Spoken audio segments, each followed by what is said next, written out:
اعوذ باللہ من الشیطان الرجیم بسم اللہ الرحمن الرحیم۔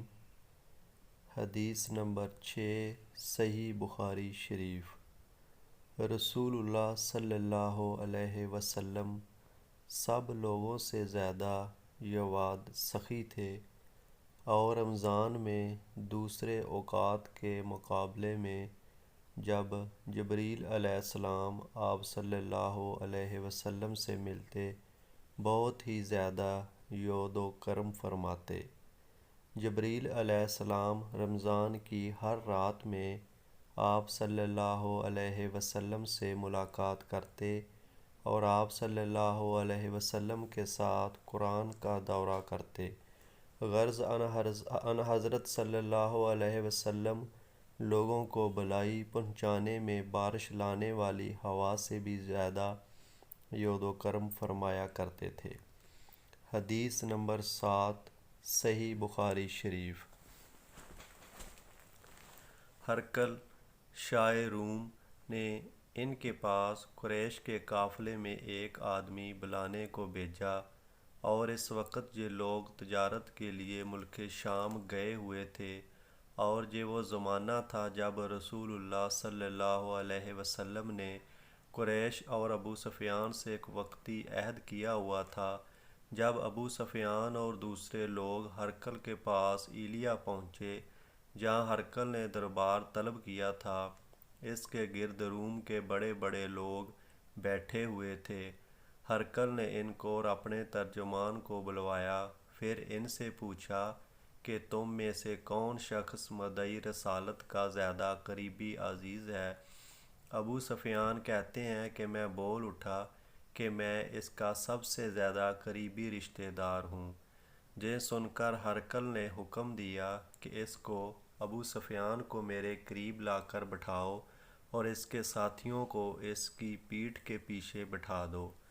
پھر اپنے ترجمان سے کہا کہ ان لوگوں سے کہہ دو کہ میں ابو سفیان سے اس شخص کے یعنی محمد صلی اللہ علیہ وسلم کے حالات پوچھتا ہوں۔ اگر یہ مجھ سے کسی بات میں جھوٹ بول دے تو تم اس کا جھوٹ ظاہر کر دینا۔ ابو سفیان کا قول ہے کہ خدا کی قسم، اگر مجھے یہ غیرت نہ آتی کہ یہ لوگ مجھ کو جھٹلائیں گے تو میں آپ صلی اللہ علیہ وسلم کی نسبت ضرور غلط گوئی سے کام لیتا۔ خیر، پہلی بات جو ہرقل نے مجھ سے پوچھی وہ یہ کہ اس شخص کا خاندان تم لوگوں میں کیسا ہے؟ میں نے کہا وہ تو بڑے اونچے عالی نسب والے ہیں۔ کہنے لگا اس سے پہلے بھی کسی نے تم لوگوں سے ایسی بات کہی تھی؟ میں نے کہا نہیں۔ کہنے لگا اچھا، اس کے بڑوں میں کوئی بادشاہ ہوا ہے؟ میں نے کہا نہیں۔ پھر اس نے کہا بڑے لوگوں نے اس کی پیروی اختیار کی ہے یا کمزوروں نے؟ میں نے کہا نہیں، کمزوروں نے۔ پھر کہنے لگا اس کے تابع دار روز بڑھتے جاتے ہیں یا کوئی ساتھی پھر بھی جاتا ہے؟ میں نے کہا نہیں۔ کہنے لگا کیا اپنے اس دعوی نبوت سے پہلے کبھی کسی بھی موقع پر اس نے جھوٹ بولا ہے؟ میں نے کہا نہیں۔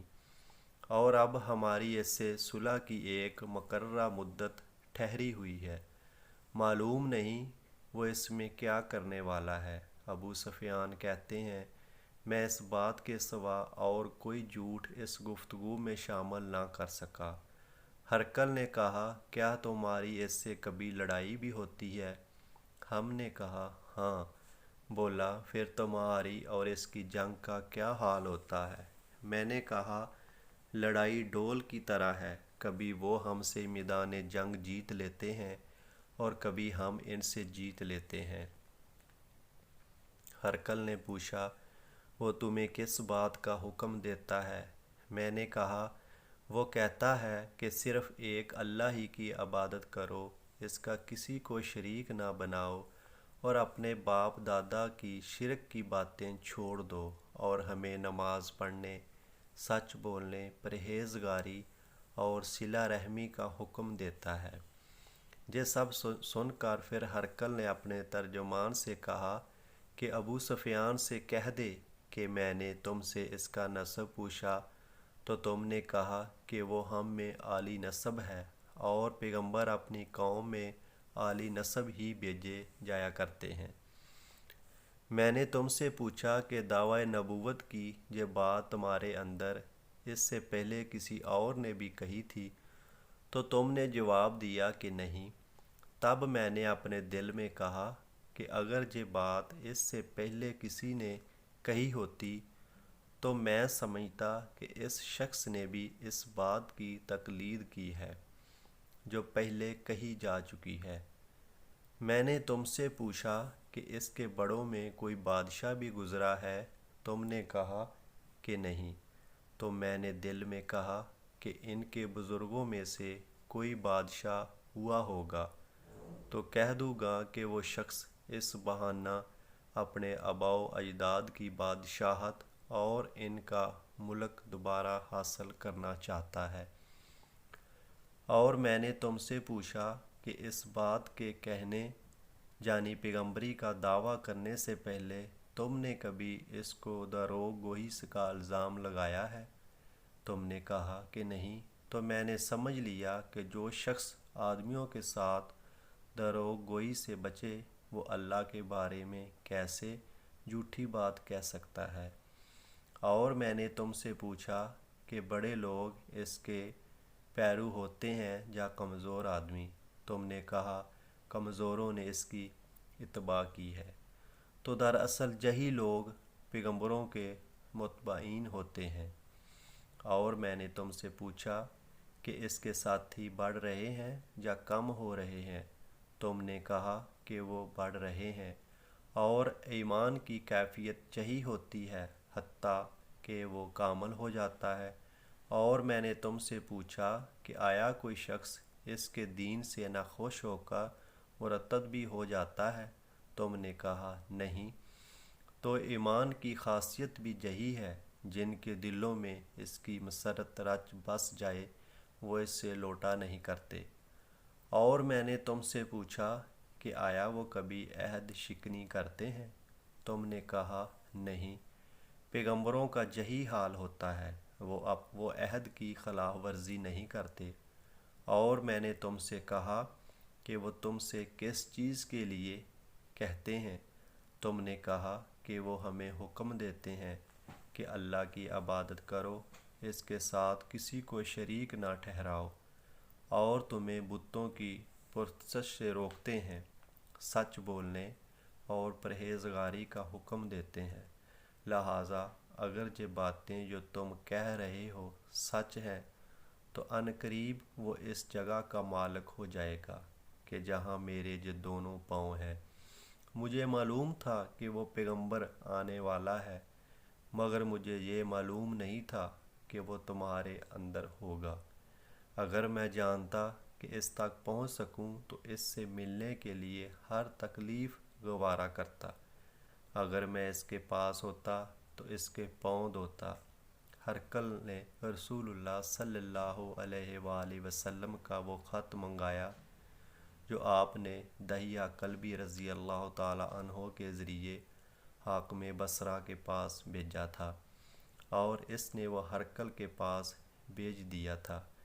پھر اس کو پڑھا تو اس میں لکھا تھا، اللہ کے نام کے ساتھ جو نہایت مہربان اور رحم والا ہے۔ اللہ کے بندے اور اس کے پیغمبر محمد صلی اللہ علیہ وسلم کی طرف سے یہ خط ہے شاہ روم کے لیے۔ اس شخص پر سلام ہو جو ہدایت کی پیروی کرے۔ اس کے بعد آپ کے سامنے دعوت اسلام پیش کرتا ہوں۔ اگر آپ اسلام لے آئیں گے تو دین و دنیا میں سلامتی نصیب ہوگی، اللہ آپ کو دوہرا ثواب دے گا۔ اور اگر آپ میری دعوت سے روگردانی کریں گے تو آپ کی رعایا کا گناہ بھی آپ پر ہی ہوگا۔ اور اے اہل کتاب، ایک ایسی بات پر آ جاؤ جو ہمارے اور تمہارے درمیان یکساں ہے، وہ یہ کہ ہم اللہ کے سوا کسی کی عبادت نہ کریں اور کسی کو اس کا شریک نہ ٹھہرائیں، اور نہ ہم میں سے کوئی کسی کو خدا کے سوا اپنا رب بنائے۔ پھر اگر وہ اہل کتاب اس بات سے منہ پھیر لیں تو مسلمانوں تم ان سے کہہ دو کہ تم مانو یا نہ مانو، ہم تو خدا کے اطاعت گزار ہیں۔ ابو سفیان کہتے ہیں جب ہرقل نے جو کچھ کہنا تھا کہہ دیا اور خط پڑھ کر فارغ ہوا تو اس کے گرد بہت شور و غوغا ہوا، بہت سی آوازیں اٹھیں اور ہمیں باہر نکال دیا گیا۔ تب میں نے اپنے ساتھیوں سے کہا کہ ابو کبشہ کے بیٹے ان حضرت صلی اللہ علیہ وسلم کا معاملہ تو بہت بڑھ گیا، دیکھو تو اس سے بنی اصفر روم کا بادشاہ بھی ڈرتا ہے۔ مجھے اس وقت سے اس بات کا یقین ہو گیا کہ حضور صلی اللہ علیہ وسلم عن قریب غالب ہو کر رہیں گے، حتیٰ کہ اللہ نے مجھے مسلمان کر دیا۔ راوی کا بیان ہے کہ ابن ناطور ایلیا کا حاکم ہرقل کا مصاحب اور شام کے نصارہ کا لاٹ پادری بیان کرتا تھا کہ ہرقل جب ایلیا آیا ایک دن صبح کو پریشان اٹھا تو اس کے درباریوں نے دریافت کیا کہ آج ہم آپ کی حالت بدلی ہوئی پاتے ہیں، کیا وجہ ہے؟ ابن ناطور کا بیان ہے کہ ہرقل نجومی تھا، علم نجوم میں وہ پوری مہارت رکھتا تھا۔ اس نے اپنے ہم نشینیوں کو بتایا کہ میں نے آج رات ستاروں پر نظر ڈالی تو دیکھا کہ ختنہ کرنے والوں کا بادشاہ ہمارے ملک پر غالب آ گیا ہے۔ بھلا اس زمانے میں کون لوگ ختنہ کرتے ہیں؟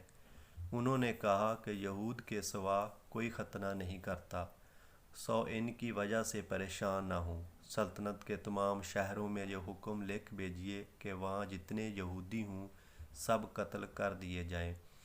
وہ لوگ انہی باتوں میں مشغول تھے کہ ہرقل کے پاس ایک آدمی لایا گیا جسے شاہ غسان نے بھیجا تھا۔ اس نے رسول اللہ صلی اللہ علیہ وسلم کے حالات بیان کیے۔ جب ہرقل نے سارے حالات سن لیے تو کہا کہ جا کر دیکھو وہ ختنہ کیے ہوئے ہیں یا نہیں۔ انہوں نے اسے دیکھا تو بتلایا کہ وہ ختنہ کیا ہوا ہے۔ ہرقل نے جب اس شخص سے عرب کے بارے میں پوچھا تو اس نے بتلایا کہ وہ ختنہ کرتے ہیں۔ تب ہرقل نے کہا کہ یہ ہی محمد صلی اللہ علیہ وسلم اس امت کے بادشاہ ہیں جو پیدا ہو چکے ہیں۔ پھر اس نے اپنے ایک دوست کو رومیہ خط لکھا اور وہ بھی علم نجوم میں ہرقل کی طرح ماہر تھا۔ پھر وہاں سے ہرقل حمص چلا آیا۔ ابھی حمص سے نکلا نہیں تھا کہ اس کے دوست کا خط اس کے جواب میں آ گیا۔ اس کی رائے بھی حضور صلی اللہ علیہ وسلم کے ظہور کے بارے میں ہرقل کے موافق تھی کہ محمد صلی اللہ علیہ وسلم واقعی پیغمبر ہیں۔ اس کے بعد ہرقل نے روم کے بڑے آدمیوں کو اپنے حمص کے محل میں طلب کیا اور اس کے حکم سے محل کے دروازے بند کر لیے گئے۔ پھر وہ اپنے خاص محل سے باہر آیا اور کہا، اے روم والو، کیا ہدایت اور کامیابی میں کچھ حصہ تمہارے لیے بھی ہے؟ اگر تم اپنی سلطنت کی بقا چاہتے ہو تو پھر اس نبی صلی اللہ علیہ وسلم کی بیعت کر لو اور مسلمان ہو جاؤ۔ یہ سننا تھا کہ پھر وہ لوگ وحشی گدھوں کی طرح دروازوں کی طرف دوڑے مگر انہیں بند پایا۔ آخر جب ہرقل نے اس بات سے ان کی یہ نفرت دیکھی اور ان کے ایمان لانے سے مایوس ہو گیا تو کہنے لگا کہ ان لوگوں کو میرے پاس لاؤ۔ جب وہ دوبارہ آئے تو اس نے کہا، میں نے جو بات کہی تھی اس سے تمہاری دینی پختگی کی آزمائش مقصود تھی، سو وہ میں نے دیکھ لی۔ تب یہ بات سن کر وہ سب کے سب اس کے سامنے سجدے میں گر پڑے اور اس سے خوش ہو گئے۔ بالآخر ہرقل کی آخری حالت یہی رہی۔ ابو عبداللہ کہتے ہیں کہ اس حدیث کو صالح بن کیسان، یونس اور معمر نے بھی ظاہری سے روایت کیا ہے۔ حدیث نمبر 8 صحیح بخاری شریف۔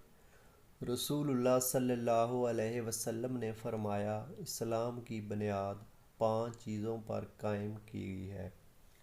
اول، گواہی دینا کہ اللہ کے سوا کوئی معبود نہیں۔ اور بے شک حضرت محمد صلی اللہ علیہ وسلم اللہ کے سچے رسول ہیں، اور نماز قائم کرنا اور زکوٰۃ ادا کرنا اور حج کرنا اور رمضان کے روزے رکھنا۔ حدیث نمبر 9، صحیح بخاری شریف۔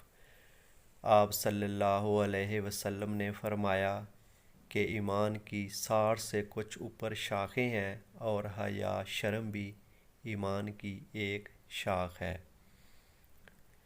حدیث نمبر 10، صحیح بخاری شریف۔ آپ صلی اللہ علیہ وسلم نے فرمایا، مسلمان وہ ہے جس کی زبان اور ہاتھ سے مسلمان بچے رہیں، اور مہاجر وہ ہے جو ان کاموں کو چھوڑ دے جن سے اللہ نے منع فرمایا۔ حدیث نمبر 11، صحیح بخاری شریف۔ لوگوں نے پوچھا، یا رسول اللہ صلی اللہ علیہ وسلم، کون سا اسلام افضل ہے؟ تو نبی صلی اللہ علیہ وسلم نے فرمایا، وہ جس کے ماننے والے مسلمانوں کی زبان اور ہاتھ سے سارے مسلمان سلامتی میں رہیں۔ حدیث نمبر 12، صحیح بخاری شریف۔ ایک دن ایک آدمی نے حضرت صلی اللہ علیہ وسلم سے پوچھا کہ کون سا اسلام بہتر ہے؟ فرمایا یہ کہ تم کھانا کھلاؤ، اور جس کو پہچانو اس کو بھی، اور جس کو نہ پہچانو اس کو بھی، الغرض سب کو سلام کرو۔ اگر آپ کو ہماری ویڈیو پسند آئی تو ہمارے چینل کو سبسکرائب کر دیں اور بیل آئیکن پر کلک کر دیں تاکہ آنے والی ویڈیو آپ تک بآسانی پہنچ سکے۔